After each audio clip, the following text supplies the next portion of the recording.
que se trata, sim, de uma questão de direitos humanos, essa questão do São Francisco. O Ministério Público, na verdade, do qual eu faço parte, sou promotora e trabalho desde 2002 com as ações voltadas em defesa do São Francisco. É importante dizer que nós atuamos de modo integrado, através de uma coordenadoria interestadual, do qual hoje o coordenador é sergipano, Dr. Eduardo Matos. E se estivesse aqui, estaria falando ipsilíteres aquilo que eu estou falando, porque, na verdade, todos os ministérios públicos do Brasil hoje que atuam no São Francisco, sejam federal ou estadual, têm hoje o mesmo posicionamento. Na verdade, nós atuamos e começamos a trabalhar não voltados para a questão da transposição. Nós passamos a trabalhar a partir de uma constatação dos problemas ambientais identificados no São Francisco, sim.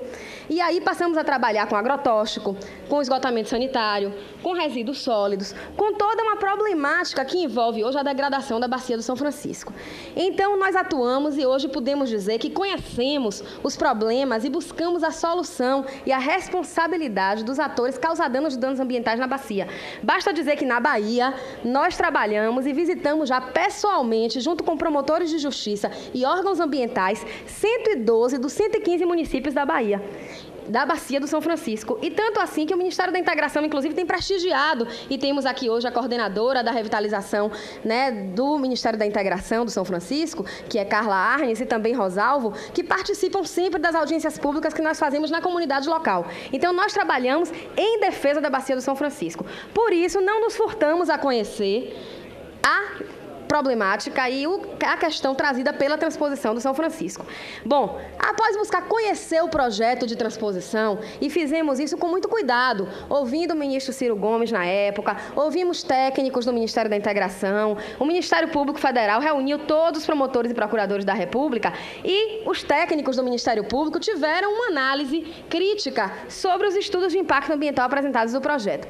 A conclusão do Ministério Público hoje é a de que o projeto de transposição, da forma como hoje se encontra e da forma como vem sendo conduzido, ele fere a legalidade do país em diversos aspectos. Tentarei ser breve para tentar mostrar por quê.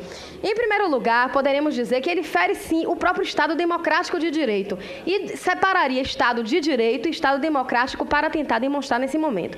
Em primeiro lugar, é importante ressaltar que o Estado de direito é aquele que busca cumprir as normas por ele hoje em exercício, ou seja, nós temos uma Constituição Federal. O administrador público, por mais legitimidade que tenha, ele precisa respeitar as leis do país. E o primeiro passo que nós colocamos aqui é a violação à Constituição Federal. Nós temos, inclusive, algo que hoje está em pauta, que é o Congresso Nacional ter a competência exclusiva, como foi mencionado aqui, no artigo 49, inciso 16, para decidir sobre o aproveitamento de recursos naturais em terras indígenas. Ora, o governo afirma, não passa por terra indígena. Nós temos, inclusive, técnicos do próprio Ministério Público Federal que demonstram que o ponto de captação do eixo norte é 80 metros da Ilha Trucá, ilha já demarcada do povo indígena Trucá. E outros pontos onde passam o traçado do projeto cortam terras indígenas Trucá também, Fazenda Mãe Rosa, Fazenda Toco Torto, outras ali no eixo norte, dentre outras no eixo leste. Entretanto, essas áreas não estão ainda demarcadas, mas já existe estudo antropológico na FUNAI que caracteriza aquela população como indígena. Logo, a presunção é de que não se poderia haver, nesse caso, o descumprimento a esse artigo 49 da Constituição. O Congresso Nacional, senadores e deputados deveriam ser chamados a se manifestar sobre essa possibilidade de aproveitamento hídrico. Esse é um primeiro ponto. Depois nós elencaríamos um bloco, resumidamente, de violação às normas ambientais do país. Todas as resoluções CONAMA que tratam do licenciamento ambiental foram descumpridas no que se refere ao licenciamento ambiental desse projeto. Primeiro porque, muito claro, os estudos de impacto ambiental que foram feitos por essas empresas contratadas que foram citadas aqui, eles se destinaram a aprofundar esses estudos por onde passam os canais, mas não levaram em consideração o diagnóstico concreto e os impactos reais, positivos e negativos, nas bacias doadora e receptora. Isso causa problemas gravíssimos. Inclusive, não poderia ter sido dada a licença primeira, que é a licença prévia, porque é ela que atesta a viabilidade ambiental do empreendimento conforme a legislação.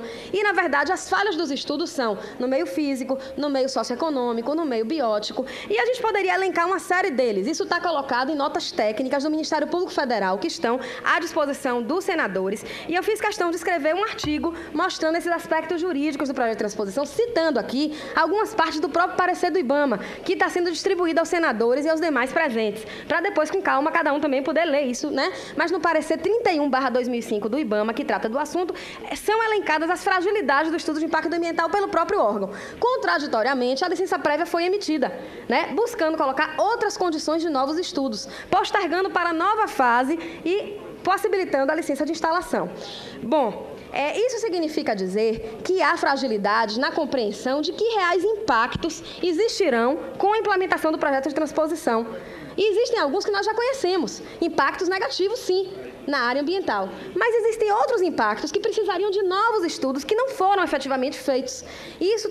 Tudo isso tem sido colocado nas ações judiciais que tramitam no Supremo Tribunal Federal. Bom, uma violação grave também nós podemos notar ao sistema das normas de recursos hídricos do Brasil. Por quê? Porque, bem dito aqui, nesse plenário, né, houve, na verdade, uma aprovação do Plano de Recursos Hídricos da Bacia do São Francisco, né? E o Plano de Recursos Hídricos da Bacia do São Francisco, aprovado pelo Comitê no dia 24 de outubro de 2004, 26 de outubro de 2004, decidiu a deliberação 18, que diz o seguinte: as prioridades e critérios de uso das águas em caso de alocação externa de recursos hídricos. Água para fora da bacia é possível? É. Em que casos a deliberação 18 do Comitê de Bacia do São Francisco, com base na disponibilidade hídrica do São Francisco, decidiu?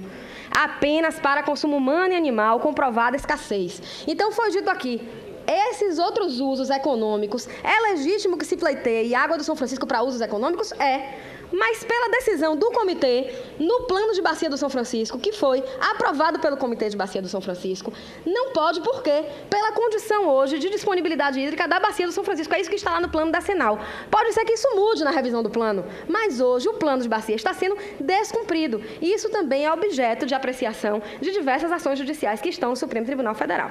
Bom, por que, então, dizer que o Supremo Tribunal Federal é que está compilando essas matérias que tratam, na verdade, de violações a estudos de licenciamento ambiental, violação aos estudos de impacto ambiental? Por que o Supremo está fazendo essa decisão? Na verdade, deveriam ser feitas na base, na Justiça Federal de cada Estado. Entretanto, o que levou essas ações todas, os 14 processos ao Supremo Tribunal Federal, foi o fato de que foi suscitado um conflito federativo, mais ainda uma responsabilidade dos senhores senadores e deputados. Por quê? Porque, na verdade, existe oposição de posição entre posição de Estados e da União, ou de Estados e Estados, podendo levar efetivamente a um conflito federativo, o que, na verdade, o artigo 102, a linha F da Constituição, estabelece que deve o Supremo decidir. Bom, é importante mencionar aqui que durante 2 anos, de 2005 a 2007, as obras da transposição estavam paralisadas, desde 21 de dezembro de 2004, na verdade, até 18 de dezembro de 2006, estavam paralisadas as obras da transposição. Por quê? Porque exatamente se considerou reais e concretos os argumentos da precaução. Enquanto não se complementarem os estudos de impacto ambiental, não é possível autorizar a realização de uma obra. Complementados os estudos de impacto ambiental, e aí sim, percebendo os impactos reais negativos da obra, se decide sobre fazer ou não a obra e que programas de mitigação deverão ser feitos. Pois não. Então, na verdade, o que nós identificamos é que esses 2 anos foram paralisados. Quando houve argumentação de que deveriam ir para o Supremo Tribunal Federal, na verdade, o que é que o Supremo fez? O ministro, na época, relator Sepúlveda Pertence, decidiu: não há problemas, no momento, continuar o licenciamento ambiental, porque ainda estamos em fase de estudo. Podemos continuar o licenciamento ambiental, mas não autorizou a obra. Entretanto, como ele liberou o licenciamento ambiental, aí, em 23 de março de 2007, foi concedida a licença de instalação que autoriza a obra. Mas isso tudo foi levado ao conhecimento do Supremo. Qual é a situação hoje? Todo o povo brasileiro precisa saber o mérito mérito dos processos que estão no Supremo não foram decididos. A sessão de julgamento do dia 19 de dezembro de 2007 apenas decidiu que não deveria, no momento, paralisar as obras, mas o mérito desses 14 processos não foi decidido. Portanto, não temos dúvida, enquanto Ministério Público Brasileiro, que justiça existe nesse país e que certamente será garantido, sim, a restauração da legalidade, porque, no momento, nós precisamos, sim, acreditar que o Judiciário brasileiro vai fazer valer a legislação do país, que, na verdade, no momento, não está sendo cumprida por esse projeto. Nós esperamos que o Senado, o povo brasileiro e o próprio governo procurem fazer com que isso aconteça, independente da decisão vir aí no futuro do Poder Judiciário. E, para finalizar, só dizer que a democracia, na verdade, ela foi também violada, o Estado democrático foi violado na medida em que a participação popular foi furtada, porque, na verdade, a audiência pública convocada foi toda para as capitais e não para o povo da bacia, onde era o povo que realmente teria influência direta do projeto. Por isso que o povo se rebelou na audiência pública das capitais, em hotéis 5 estrelas, à noite, impedindo a participação concreta. Por isso eu digo, a democracia também. Portanto, a violação ao Estado Democrático de Direito está, na opinião do Ministério Público, garantida. Agradeço a oportunidade.